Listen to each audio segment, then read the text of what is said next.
Easy stuff. Okay. Bait. How is this? If there were two women, this one having two pairs of obligatory birds offerings, and this one having two pairs of such offerings, and a bird flew from this one to that one, it renders one bird offering unfit when it leaves. If it returns to the original group, it invalidates one bird offering when it returns. If it flew again from the first group into the second, and then it returned again from the second group into the first, then again it flew from the first into the second, and then it returned again to the second, from the second group into the first, nothing more is lost. Because even if they are all commingled, no less than two pairs are to be offered. If this woman has one pair of bird, no, let me just get something straight here. We have this bird who flew from A to we'll go from group one to group two. It was in group one, flew to group two. Then went from group two back to group one. Yes. Then it went again one to two and two. An important thing to bear in mind over here: it's not it; it's a bird. I come with it, but it's a bird, right? This one. I don't know which bird it was. If it was the same bird that flew back, then you're back to where. If you saw that the bird flew in and then it flew back, then you're fine because you know which bird it was. I'm thinking it's the same. But the thing is that you saw a bird move from there to there, and then a bird moved from there to there. Yeah. Okay. That's always the issue. The case over here. Yeah, I was thinking it was the same bird. Okay. Gimel. If this woman has one pair of bird offerings and this one has two pair of, this one has three pairs and this one has four pairs, this one has five and this one has six and this one has seven, and one bird flew from the first group to the second, then one flew from the second to the third, then one flew from the third to the fourth, then one flew from the fourth to the fifth, and one flew from the fifth to the sixth, and then flew from the sixth to the seventh, then one bird returned down the series of groups and invalidates one bird in the group it flies to and one in the group it flew from as it goes up through the series of groups, and one as it returns back to the beginning of the series. The first and the second groups do not have any valid bird offerings. The third group has one valid pair of bird offerings. The fourth group has two valid pairs. The fifth group has three valid pairs. The fifth group has four. The sixth group has four pairs, and the seventh group has six valid pairs of bird offering. If one bird again flew in succession from each group into the next, and when one bird again returned in succession from each group into the next, each bird which flies between the groups invalidates one bird in the group it flies to and one in the group it flew from, as it goes up through the series of groups, and it returns back to the beginning of the series. The third and the fourth groups do not have any valid bird offerings. The fifth group has one valid pair. The sixth group has two, and the seventh has five valid pairs of bird offerings. If, again, one bird flew in succession from each group into the next, and then again one bird returned in succession from one group into the next, and each bird which flies between the groups invalidates one bird in the group it flies to, and one in the group it flew from as it goes up through the series of groups, and one as it returns back to the beginning of the series. The fifth and the sixth groups do not have any valid bird offerings. The seventh group has four valid pairs of bird offerings, and there are those who say that the seventh group did not lose anything more as a result of these additional flights back and forth. And if a bird flew from those bird offerings which must be left to die into any of these groups, then all of these groups of bird offerings must be left to die. If there was an undesignated pair of obligatory bird offerings and a pre-designated pair of such offerings, and a bird flew from the undesignated pair to the designated pair, then he shall take a pair made for the second bird of the undesignated pair. If a bird, what happened to you? Did I lose you? No. I just opened up the whiteboard. That's all. Oh, okay. If a bird returned, or if a bird flew initially from the designated pair into the undesignated pair, then they must be left to die. Not too confusing. Okay. Okay. All right. So next case is not too bad over here. So we've got, let's do stamps over here. All right. So we've got the khatas will represent as a heart. So there's a bird that has been designated already as a khatas. Okay, and there's a bird that has already been designated as an ola. Okay. Okay. So these two birds, we know what they are. And then somebody else came and brought their two birds, which were undesignated, and put them in the middle. Okay, so these two guys that are undesignated. Okay, so we can come to stuma be'emtza. Parach mina emtza litzdarin. Echad helach ve'echad helach. So now what's happened is that these birds got mingled, and instead of but the two outer birds we know didn't move, but the two inner birds both went and moved over to here. Okay, so now we don't know. We know that one of these two birds is a khatas, and the other one is undesignated, and the other bird we know is an ola, and another one is undesignated, but they got mixed up in between the two of them over here. Okay, no problem. Okay, lo hefsid klum. You haven't lost anything. The Kohen just comes and takes a look at this and says, "Zeh shehalach etzel chatas chatas, v'zeh shehalach etzel ola ola." So the one that moved over here. So I'm designating this one as a chatas and this one as an ola, and we're fine, right? Because now we can bring both of these two as chataos and these two both as olas, and we're 100% fine. You're with us. You're with us so far. Okay, now the person who brought the bird, does he have the designate? He makes a designation himself, or the Cohen has to make the designation. Well, it depends. It depends. Lechatchila, the correct way of doing it, just to avoid any such trouble that we keep going over here, is to bring them undesignated. Let the Kohen do the designation. Okay. Okay, right. Because then you have the least complications. If it's undesignated, then the Kohen designates it at the moment that he takes it, and right. Then no problem. There's no chance of mix-ups. But yeah, somebody was a chacham, and he said, okay, this is a chatas and this is an ola, and that's where things start going pear-shaped. Okay. All right. Okay. Okay. So anyway, so far we're okay. And now one of these two birds has now gone back into the middle, and one of these two birds has now gone back into the middle. Okay, so now you've got two birds over here in the middle, one of which is a chatas, one of which is an ola, and we don't know which is which. You tell me before we look at the Mishnah, what are we going to do with these birds? We're going to let them go, right? We're going to let them die. Let them die. I mean, yeah, that's it. We can't do anything with them. But the ones that are left on the outside, we still know what they are. Okay. Right. So let's see it again in the Mishnah. Okay. The ones in the middle have to die. Elu yikru b'chatas, elu yikru b'olas, and the ones on the outside are still okay. You bring them as a chatas or an ola because we know that's what they are. Right. What happens if the ones from the middle now go back to the outside? Okay, so these are birds that have to die mixed in with other birds, and even if it was 10,000 of them, they would all have to die because you can't bring a bird that has to die. You can't. There's no bittul because each one is independently chashuv, each individual creature. So there's never a sheer bittul for a living creature. Okay. All right, kulan yamosu. Ein mevin torin keneged b'nein yona. Now we bring another halacha, which is kind of unrelated at this point, but nonetheless, we need to know this, is that when you're bringing a nest, the two birds have to be the same species. So while there are two species that are kosher for bird offerings, when you're bringing a pair of birds, they both have to be the same. So either they're both turtle doves or else they're both young doves. Okay, but you can't bring one turtle dove and one young dove. Okay. So so what is a practical case of what to do if this happens?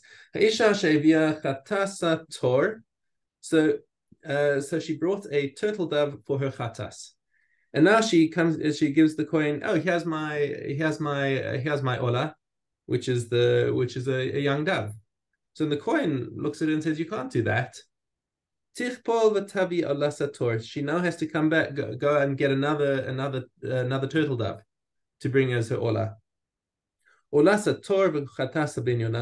What happens if she first brought the ola? Now you're supposed to bring the chatas first, okay? But she went and she brought the ola first, and the kohen brought the ola first, and it was a turtle dove.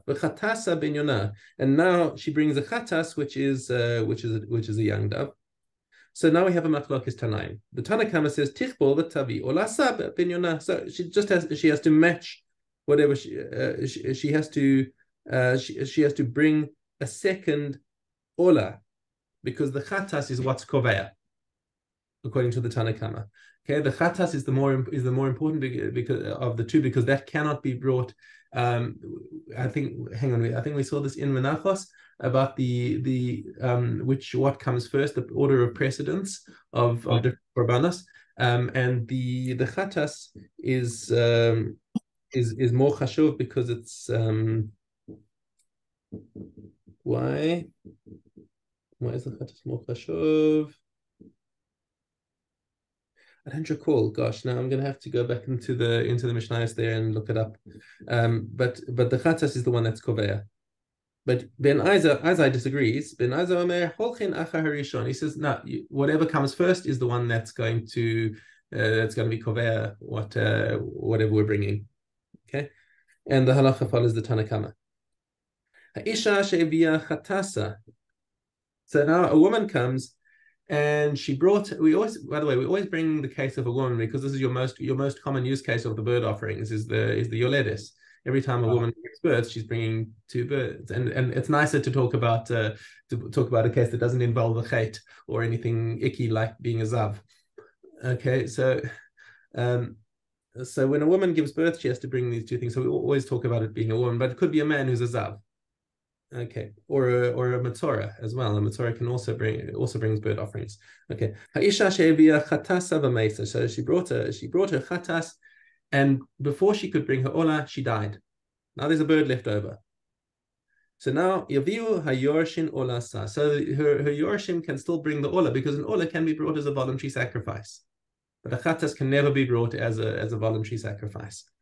Okay, olasa v'meisa. If she first brought the ola and then she died, lo yaviu hayorshin chatasa, because the chatas shivmeisu ba'aleha, right? If a chatas, if the owner of a chatas died, that's one of those cases of a chatas hamesa, where the chatas is going to have to be left to die because the yorshim cannot bring the korban, the korban that was left over.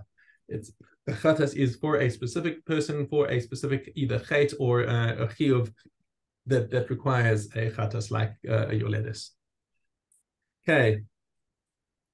All right. Now, having learned all of these cases over here, we've got a new situation over here. Perek Gimel deals with the b'diavad.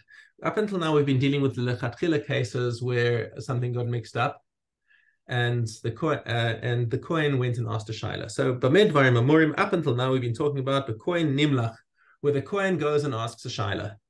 Where he says, huh? How is there an age? How do we know what's the difference? How do we know when is a turtle dove and when's a dove? How do we know? They're different species. A turtle dove and a dove are different species, and the turtle dove is only kosher after it's an adult, after it's been brought its feathers and it's in like a fully grown adult bird, whereas the young doves have to be brought before that age. Remember, there's that situation where whatever's kosher b'torim is pasul b'nei yonah, and what's kosher b'nei yonah is pasul b'torim. Right? They're opposite ages. Right. Okay. So now, all that we've learned up until now is where the kohen went and asked a shaila, and now we tell him, okay, you cannot bring these birds. Okay, aval. The kohen she'eno nimlach. Now we've got a kohen who's a chacham over here, and he didn't go and ask a shaila. He did the wrong thing, and he went ahead and brought the korbanos anyway, even though they were all mixed up. Okay, achas lezo v'achas lezo. So let's say you've got two women, each one brought one pair of birds, or shtayim lezo, shalosh lezo. Or we're talking about basically a case where the two women brought an equal number of nests. Okay. So let's bring the simplest case over here. Okay, let's again do some of our stamps and say we've got two birds that belonged to Rachel and two birds that belonged to Leah. And all of these got mixed up. So now the Kohen did not... If the kohen had asked a shaila, they would have said, "Okay, you can bring one bird as an ola and one bird as a chatas." No. Don't sit on the computer. I'm sorry. Go ahead. Okay. So if the kohen had gone and asked a shaila, they would have said, "Okay, bring half of them, bring one above and one below, and the other two we can't do anything with because we don't know whose birds they are." Okay, but this kohen was thought, I'll resolve this. I'm going to bring two above and two below. Okay. So hang on. So let's just deal with all these cases over here. Asa kulan lamala. So the Kohen said, you know what? Let me just bring all of them above and make sure that they're all okay. Okay. Asa kulan lamala mechza kasha mechza pasul. Then we know that two of them were definitely okay and two of them are definitely not okay, because two of them were supposed to have been brought below. We don't know which ones, but we know that two of them were okay and two of them were not okay. And similarly, kulan lamata, and if you brought them all below like a chatas, mechza kasha, mechza pasul, half of them would be kasha and half of them would be pasul. Chetziam lamala, chetziam lamata, if you brought two above and two below, okay. Es shelamala mechza kasha or mechza pasul, es shelamata mechza kasha mechza pasul. So basically, you've got one of them is going to be okay above, and one of them is going to be okay below. It's possible that he lucked out and put one bird for each woman above and one bird for each woman below. But we just don't know. All that we know is that for sure one of them was okay above and one of them was okay below. So practically speaking, I mean, what does that mean that one was kosher and one was pasul? Is that we know that between these two women, they have brought one kosher korban. I wonder what you would do lahalacha, and that's an interesting question over here. It's like, what would you do lahalacha now that the Mishnah has told us that one of them is okay and one of them is not okay? And to be honest, I don't know what I don't know what the halacha would be. Would you be able to say, okay, so let these two women now club together and bring another korban, another two korbanos, and say, okay, I'll deny that one of them is one whoever's korban was brought. If your korban was the kosher one, then this is goodness. I'm actually just realizing now we've got more of a problem because part of the suffix is that they might have brought everything. The Kohen might have actually done everything right. It's possible that you see here are our possible configurations. That if the hearts represent Rachel and the stars represent Leah. So right. In the worst case scenario, this is what the Kohen did, right? He brought two of Rachel's ones above as olos and two of Leah's ones below as chataos, which means that one is kosher and one of Rachel's olos is kosher and one of Leah's chataos is kosher. But we don't know. Another possibility is that he got it right and he put one of each above and one of each below. Then everything would be kosher. Right. So what would these two women do in the situation? Do they actually bring two more korbanos? Because they cannot bring a chatas if in the case that the two of them that the Kohen actually did the right thing, then there are no more obligations to bring anything. An ola you can always bring, that's fine, but a chatas you can't just bring stuff. Right. So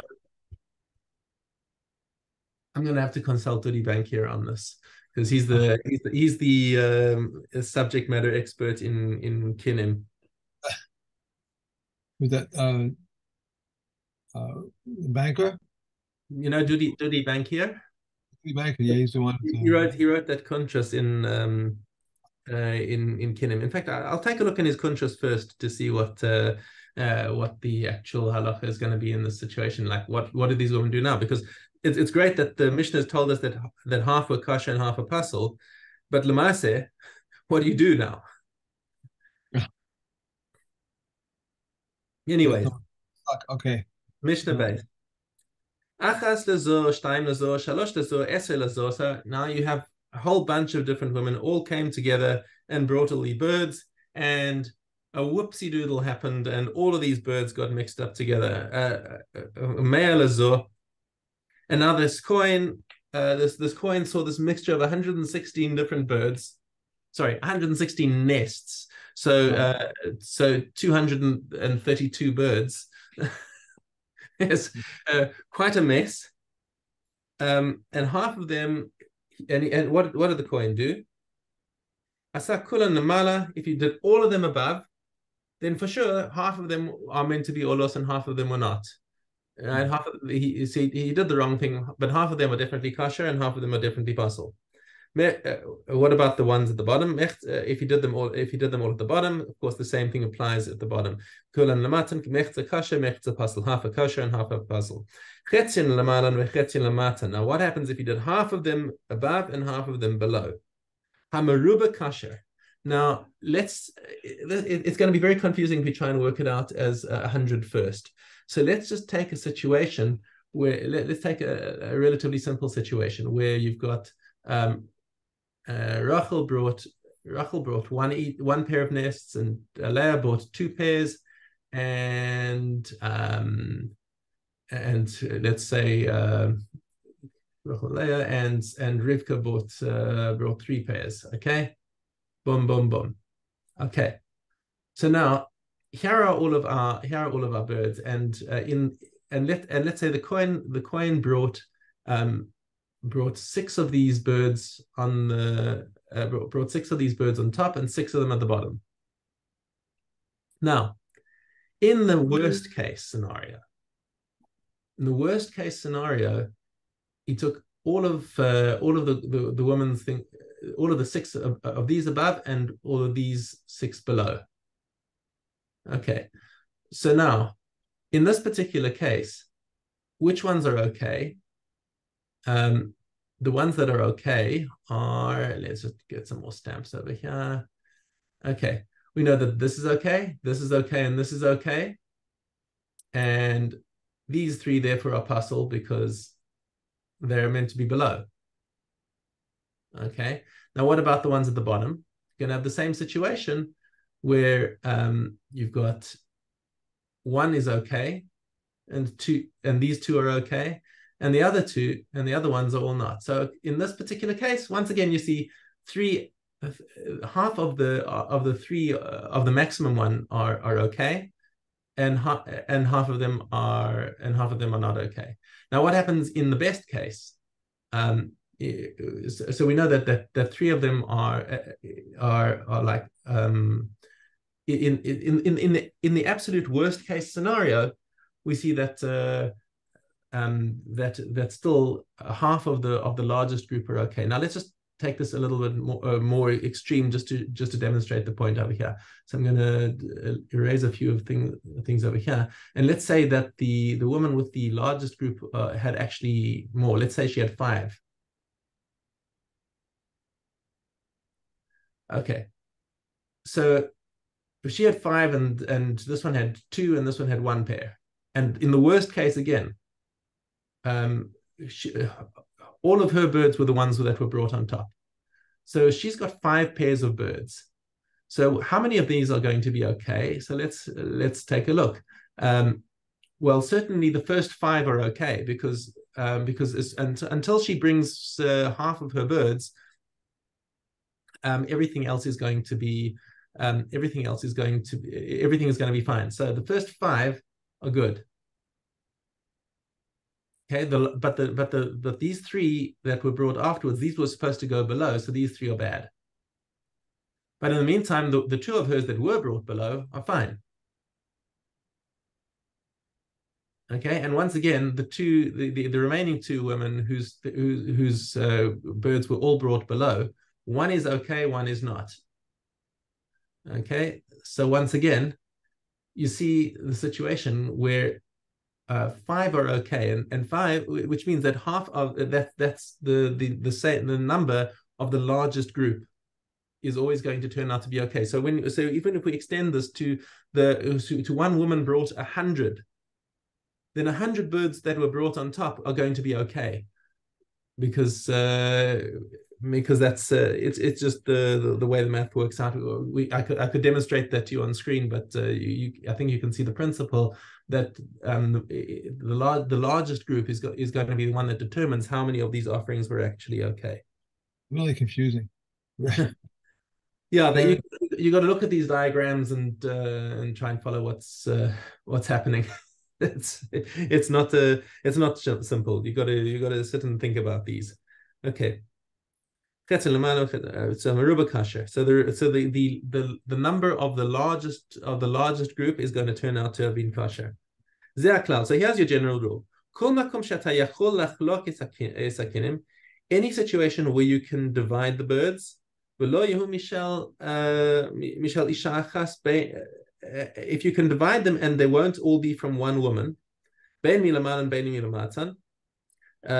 it's above or below. In other words, if the largest group is so let's take another situation, just to demonstrate the point. So if your largest group is more than half of the total, then you're going to see a half. So for example, this case where one woman had 5 and between the other two we had 2 and a 1, making a 3. So 5 is more than half of the total.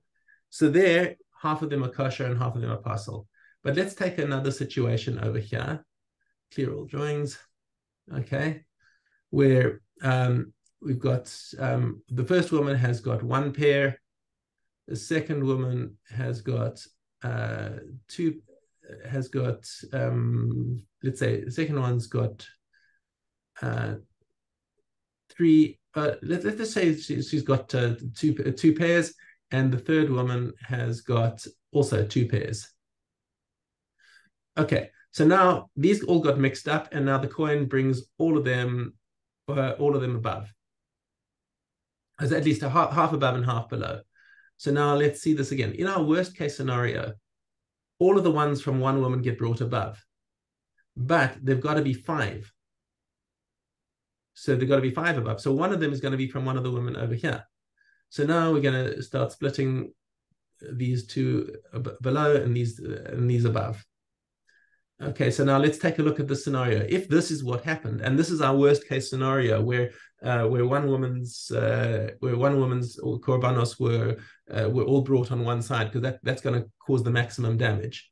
So in our worst case scenario, 2 of these are okay, 2 of them are not. We're missing the ola and the katos, aren't we? Missing the 2 up by moving 1 up. Aren't you doing what? The top line where you move the star, which is the ola. Okay, I've changed my convention over here. The different logos over here indicate the property of different women. We've got 3 different women. One is hearts, one is stars, one is arrows. Right. Okay, so we don't know what happened, but we're looking at our worst possible scenario, is where four birds belonging to Rachel were brought above, and one of Leah's was brought above, and 3 were brought below, and 2 of Hannah's were brought below. So this is one of our worst case scenarios. It is the worst case scenario of the maximum puzzle. You could have lucked out and got everything right, where you got exactly the right number of birds brought above and below. But that's not that. But we're looking for the worst case scenario to see how many we know for sure at least are kosher. Okay, and we know that these 3 are kosher. We're not mixing up ola and katos then. You say we're not mixing them up. What do you mean we're not mixing them up? Or, they were all unspecified. They were all unspecified before. Specified. Okay. All right. That's that otherwise we wouldn't know. That would make things even worse. Okay. And we know that these 2 are gonna so then these 2 would be okay. This one would not be okay. And again, you would have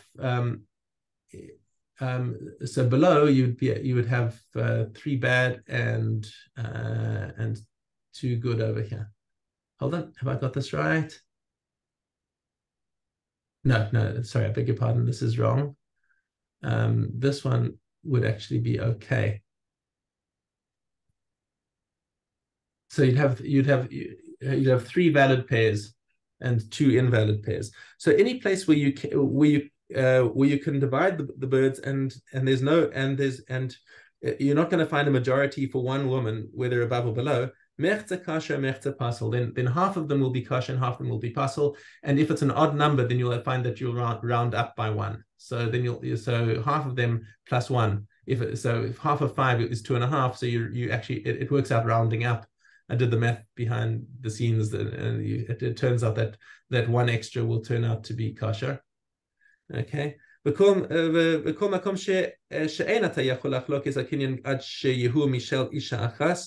And if you can't divide it without without putting well, let's just put it this way, that if the majority of the birds belong to one woman, then whether it's above or okay, then the Maruba kosher, then the number of birds belonging to the largest nest is the one that's going to be kosher. So if that was the case where you had 10, if you had one woman who brought 10, then 10 nests are going to be kosher, even if it's just out of 13.